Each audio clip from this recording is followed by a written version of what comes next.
आज हम आप लोगों को वाच्य के बारे में बताएंगे, जिससे कि हमारे एग्जाम में बहुत सारा प्रश्न पूछा जाता है। हम लोग भी किसी चीज को इसलिए नहीं पढ़ते हैं कि वह हमें कहाँ कहाँ पूछेगा, बल्कि इसलिए हम उसको पढ़ते हैं कि हमारे जीवन में उसका क्या महत्व है। जितना भी हम लोग पढ़ते हैं उसका कहीं ना कहीं हमारे जीवन में महत्व होता है, जो कि आगे चल करके पता चलता है। तो आज हम वाच्य को पढ़ा रहे हैं। हम इंग्लिश ग्रामर में भी पढ़ाए थे वॉइस, और हिंदी ग्रामर में आज वाच्य पढ़ाने जा रहे हैं। तो आराम से इस वीडियो को देखते जाइए और सब हम आपको अच्छी तरीके से सिखाएंगे।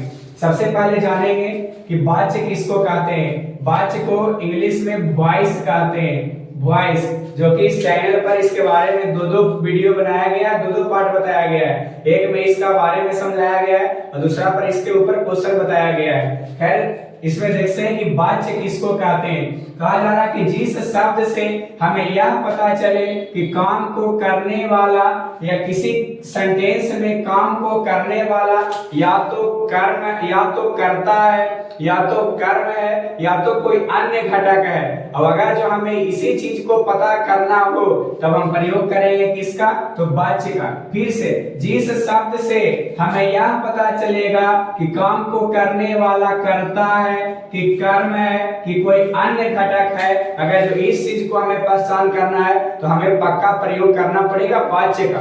उसके बाद देखते हैं वाच्य के भेद। तो वाच्य के तीन भेद होते हैं। वाच्य के तीन भेद होते हैं। एक में कर्तृवाच्य, दो में कर्मवाच्य, तीन में होता है भाव्यवाच्य।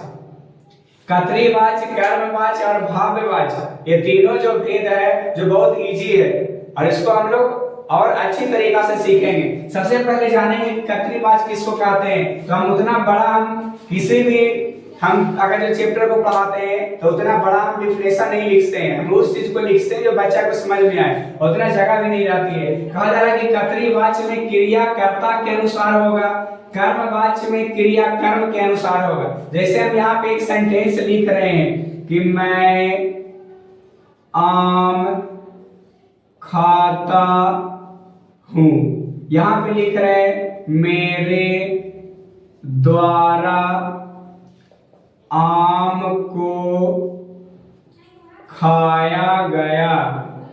यानी इसमें हम दो तरीका से लिखे, एगो मैं आम खा रहा हूं, एगो मेरे द्वारा आम खाया गया।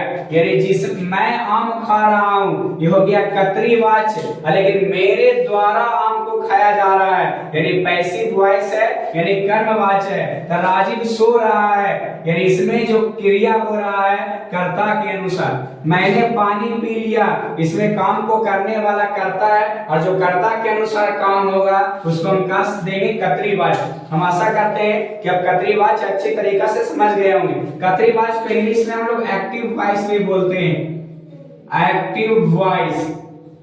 कर्मवाच्य को हम लोग पैसिव वॉइस बोलते हैं, पैसिव वॉइस। तो पैसिव वॉइस में काम होगा जो कर्म के अनुसार होगा। जैसे माता जी के द्वारा सेब को काटा गया, यानी सेब को माता जी के द्वारा काटा गया, यानी इसमें कर्म के अनुसार काम हो रहा है। इस सेब को काटने का काम माता जी कर रहे हैं। यानी अगर जो कर्ता के अनुसार काम होगा कर्तृवाच्य, कर्म के अनुसार काम होगा उसको हम कहेंगे कर्मवाच्य। हम आशा करते हैं कि कर्तृ और कर्म आप अच्छी तरीके से समझ गए होंगे।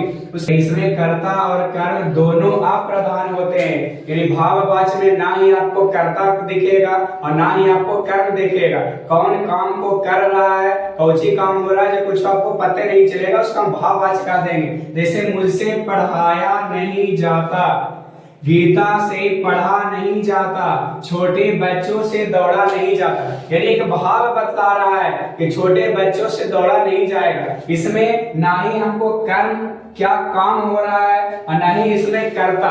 कौन बच्चा से दौड़ा नहीं जाता है, नहीं, सिर्फ कहा जा रहा है कि छोटे बच्चों से दौड़ा नहीं जाता।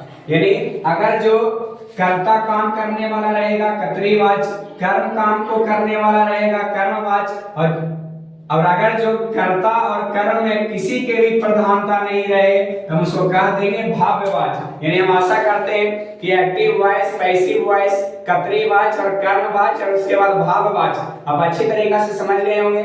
आज के लिए यहीं तक। जय हिंद, जय भारत।